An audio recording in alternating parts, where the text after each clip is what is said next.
Hello everyone, Assalamu Walaikum. How are you all? I hope you are well. Welcome back to my channel in this new video.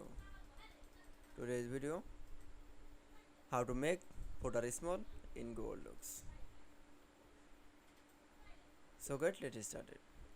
At first, open your Docs file. Firstly, then we can see is the show the footer. This footer is small.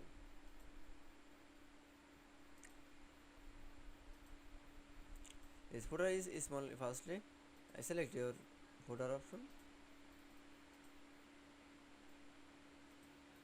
and going to the font size option and click for the font size is minus.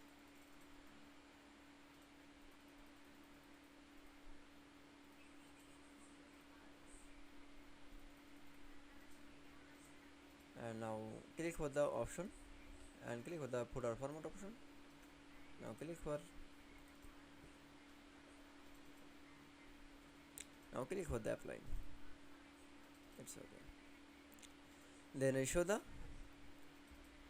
make footer small in Google Docs. I hope you enjoyed the video. Please like, comment, share and subscribe my channel. Thanks for watching my video.